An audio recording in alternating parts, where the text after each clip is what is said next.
Okay, everybody, that over there behind those houses, that's Mount Diablo. When I was a kid, I used to ride my bike to the top of that mountain, so I lived on the other side of it in Clayton. And I used to look out to the south and southwest and see massive unbroken green hills like those hills. But as far as you could see, and I thought, when I was about 8 or 9 years old, I thought, wow, you know, I can't believe there's not a bunch of houses over there. That's pretty cool. Guess what happened? Yeah, now there's a bunch of houses. And just delivering some trees out here.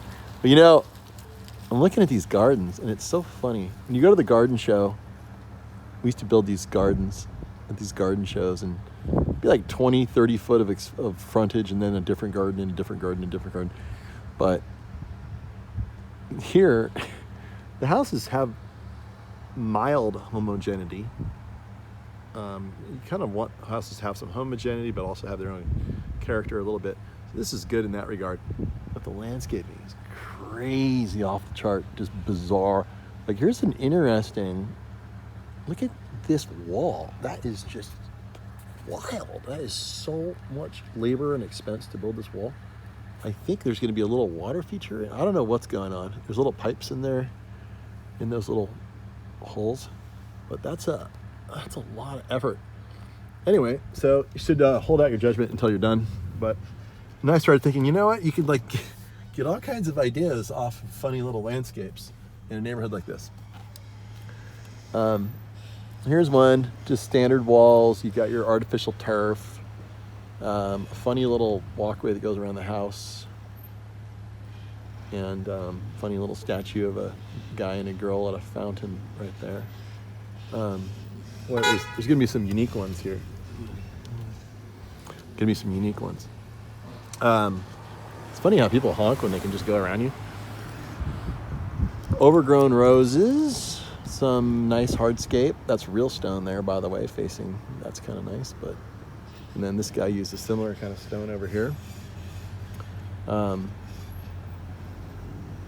What else do we have? More fake lawn, which is kind of good, I guess, because we don't want to have to haul mowers into Hull to mow that a little bit. I think instead of having a fake lawn in the front yard, backyard is good. You could play on it. Front yard, you really should just do plants, you know? I mean, look at this. This is a beautiful little landscape. A bunch of coleonema. Some roses, there's some weeds in there too, some camellias on the side and some white lantana. But gardens like this really shouldn't have turf in the front. It just looks dumb. You know, plants are infinitely more interesting. And let's see, here's a little Buddha. The white rock people, I think the white rock, there's just no scenario that I can approve of that. I'm so mean. What else? I guess if you want to extend your driveway a little bit and have it look green, you could do little green strips, fake grass.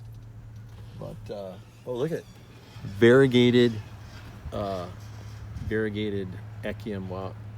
fastuosum. That's cool. Here's kind of a fun little woodsy style. Got an arbutus tree out front, just a bunch of shrubs, some evergreens. What else?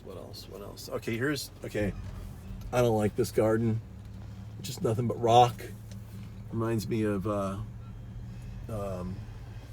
Sun City, Arizona, where my grandma had a retirement house for a while. Except instead of those plants, there'd be cactus. Beautiful red bud. All right, now here's my favorite garden, probably. Look at the variegated agaves. Pretty. This garden's not going to use any water whatsoever. Of course, the little grass right there really throws it off. A nice little pygmy pond, that'll be nice. Kind of be in your face though, next to where you park. That might be the wrong plant. But look, there's a Pachyceras pringli right there, a little cactus. Got some Ceres cactus. Here's some really interesting, what looks to be a hybrid, agave gingola hybrid. I'm most interested in that plant. That's really cool. But you see the color contrast. You have the silver agave, green agave, blue agave. That's really pretty, I think. You can use any water whatsoever. You have some yucca in the back. Nice plant. Over here, you've got some nice little sago palms. This garden here is just so boring, people. Boring, boring, boring. You know, if you can have a little, look, here's real grass. You know, the real grass always looks better, I have to say, but it is hard to justify. But some Euonymus in there, that's a nice plant. White rock, just not doing it for me, ever. But there's some nice succulents. Look at that Dudleyas. They've got Dudleyas, Aloe striatula, no striata, and a couple other aloes in there, some roses. What else? Here's an interesting horsetail against the house. That's a live plant, even though it looks like it's plastic. Here's a pretty. Sometimes there's like interesting. They're half pretty. Like I really like that rock wall there. It's rock wall. But again, we have the white rock, and it looks like there's a bucket that's spilt over inside the wall. That looked like it was full of rock, and it spilt all the rock. Like, oh no, we didn't mean to have white rock here. It's just that we spilt a bucket full of white rock, and it spilled everywhere. So that's why the white rock is here. Now look, straight out of Holland. Boom. Didn't I tell you how every garden is different? It's kind of fun in a way, but look at the beautiful tulips there. Yeah. What else?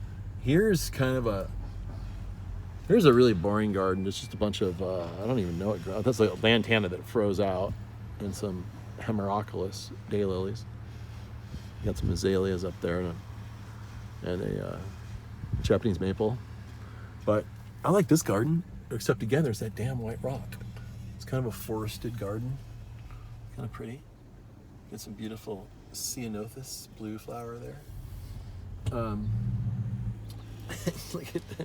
Look at the Dieffenbachia that they grew, that tropical Dieffenbachia, that big thing up there over the fence. That's a tropical plant. I can't believe that it survives. Wait, that's a fake plant. Come on, Gary. Got fooled again. There's some erysimum, that purple, that lasts like 4 or 5 years before it dies. Real grass. Anyway, it's kind of fun to go through these new neighborhoods and see the bizarre landscapes that people put in one by one. And I'll give you one last glimpse of my favorite mountain, from which I looked upon this gorgeous, endless sea of green that is no more. And there is my favorite mountain right there, 3,849 feet above mean sea level. Let's go.